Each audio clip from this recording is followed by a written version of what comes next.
بسم اللہ الرحمن الرحیم۔ میرے دیکھنے اور سننے والوں السلام علیکم ورحمۃ اللہ وبرکاتہ۔ اللہ رب العالمین جل شانہ نے قرآن پاک میں جو ارشاد فرمایا وما خلقت الجن والانس الا لیعبدون، کہ انسان اور جنوں کو اللہ نے اپنی عبادت کے لیے پیدا فرمایا، اور ایک اور مقام پر ارشاد فرمایا والذین یبیتون لربہم سجدا وقیاما، جو اللہ کے نیک بندے ہیں وہ رات گزارتے ہیں قیام اور سجدے کی حالت میں، یعنی ساری رات وہ عبادت کرتے رہتے ہیں۔ اب رات کو اللہ کی عبادت کرنے کے فائدے کیا ہیں؟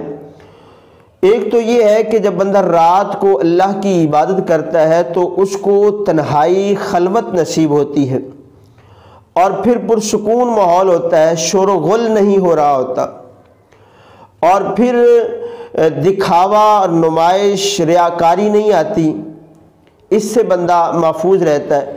تو وہ اللہ والے ہیں جو ساری رات عبادت کرتے ہیں۔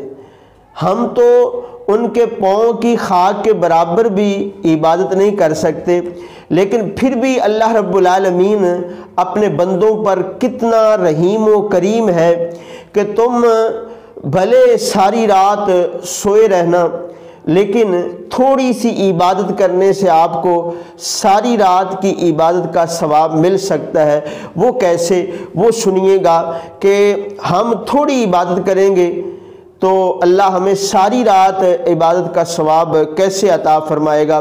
آپ حدیث پاک سنیے۔ حضرت عثمان غنی رضی اللہ تعالیٰ عنہ سے روایت ہے کہ حضور نبی پاک صاحب الاولاق صلی اللہ تعالیٰ علیہ وسلم نے ارشاد فرمایا کہ جس نے عشاء کی نماز باجماعت ادا کی گویا کہ اس نے آدھی رات قیام کیا، آدھی رات کا اس کو ثواب ملا، اور جس نے فجر کی نماز جماعت کے ساتھ ادا کی تو گویا کہ اس نے ساری رات قیام کیا، ساری رات عبادت کی۔ کتنا پیارا عمل ہے۔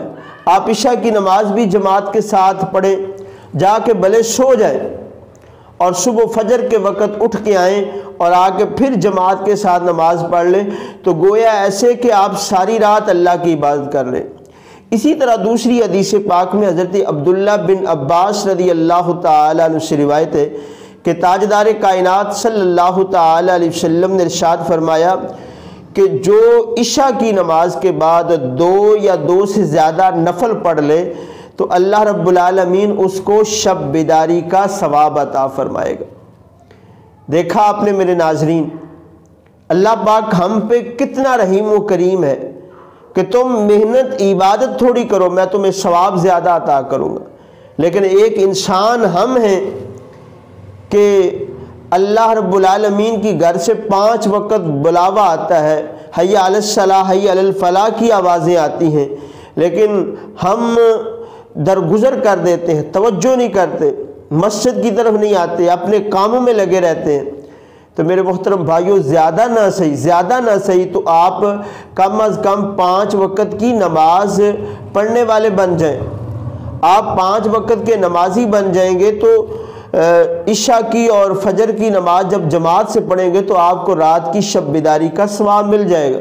لیکن اگر کوئی بندہ ساری رات عبادت کرتا رہا ہے، نفل پڑھتا رہا ہے، یا جیسے آج کل لوگ بہت بڑی محفلیں کرواتے ہیں اور عشاء کے ٹائم سے تھوڑی دیر پہلے ختم کرتے ہیں اور جا کے سو جاتے ہیں بہت سارے لوگ، سبھی کی بات نہیں کر رہا، تو پھر اس شب بیداری کا کیا فائدہ کہ ساری رات کوئی نوافل پڑھے، محفل کریں، ذکر کریں، لیکن فجر کی نماز سے پہلے جا کے آپ سو جائیں، نماز نہ پڑھیں، تو اس کا پھر وہ فائدہ نہیں ہوگا۔ بھلے آپ نماز عشاء کی اور فجر کی جماعت کے ساتھ پڑھیں، ساری رات سوئے رہیں، بے شک آرام کریں، پھر بھی اللہ پاک آپ کو ساری رات عبادت کا ثواب عطا فرمائے گا۔ اللہ پاک آپ سب کا حامی و ناصر ہو۔ کوئی بھی سوال آپ جاننا چاہیں کمنٹس میں بتائیے گا۔ مزید انسٹاگرام میرا سیم اسی نام پر ہے، سید مخدوم علی شاہ، آپ وہاں پر بھی رابطہ کر سکتے ہیں۔ اللہ پاک آپ سب کا حامی و ناصر ہو۔ جزاک اللہ خیرہ۔